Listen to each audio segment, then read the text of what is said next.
할렐루야, 반갑습니다. 오늘은 출애굽기 9장 1절에서 12절까지의 말씀을 나누겠습니다. 우리는 오늘 본문을 통하여 회개하지 않는 애굽 왕 바로의 완강함으로 인해 고통받는 백성들의 모습을 보게 됩니다. 왜 바로는 이렇게 어리석을까요? 한 번, 두 번도 아닌 하나님의 기적과 살아계심을 보고도 왜 끝까지 버티며 계속 고통을 당하는 걸까요? 그것은 다음에 9장 1절의 구절을 보시면 알 수가 있습니다. 1절, 히브리 사람의 하나님 여호와께서 말씀하시기를 내 백성을 보내라 그들이 나를 섬길 것이니라. 1절에서는 바로가 생각하는 하나님의 모습을 보여주고 있습니다.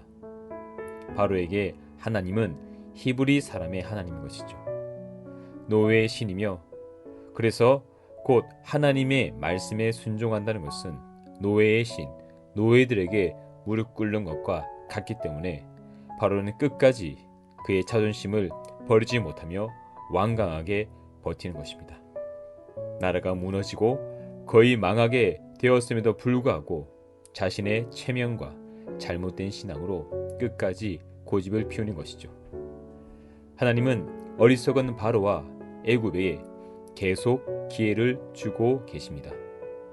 애굽에 행한 하나님의 재앙은 다르게 말하면 애굽에 주신 하나님의 기회입니다.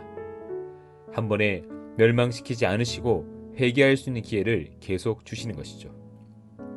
오늘은 5번째 재앙인데요. 다르게 말하면 바로와 애굽은 이미 5번의 회개할 기회가 있었다는 것입니다. 오늘 5번째 재앙은 지금까지의 재앙과는 조금 다른 색깔을 띠고 있습니다. 이번의 재앙은 죽음을 동반하기 때문이죠.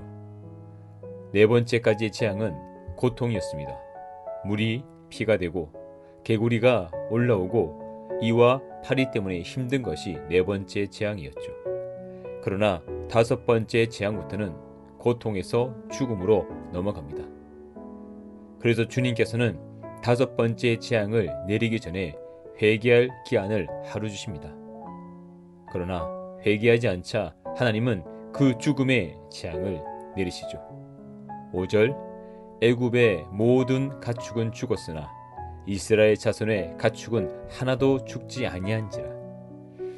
모든 가축이 죽었다는 것은 약간의 과장법이 포함되어 있습니다. 왜냐하면 7번째 재앙 우박 재앙을 내릴 때 사람과 가축을 펴라는 경고, 이 구절을 통하여서 아직 애굽에 가축이 남아있다는 것을 알 수가 있죠. 모든 가축이 죽었다고 표현할 만큼 대부분의 가축이 죽었습니다. 그럼에도 불구하고 바로의 마음은 여전히 완고한 것을 볼 수 있죠. 6번째 재앙은 완고한 바로 앞에서 화덕의 제2 움큼을 하늘을 향하여 날립니다. 이 화덕은 벽돌을 굽던 것으로 이스라엘 백성들의 고통의 상징이죠. 그 화덕의 재로 애굽을 심판하십니다. 5번째 재앙이 고통에서 죽음으로 옮겨간 재앙이라면 6번째 재앙은 짐승에게서 사람으로 방향이 옮겨가게 됩니다. 하나님의 심판이 점점 강해지고 무서워진 걸 볼 수가 있죠. 우리 오늘 본문을 통하여서 2가지 교훈을 알 수 있습니다. 첫 번째, 고집은 고통입니다. 하나님 앞에, 말씀 앞에서 버티는 것이 있다면 내가 고집 피우니가 되면 빨리 내려놓아야 합니다. 두 번째는 하나님의 보호하심입니다. 애굽의 노예로 희망이 없는 삶을 사는 것 같지만 애굽의 10가지 재앙 속에서 하나님은 이스라엘 백성의 가축과 가족을 지켜주십니다.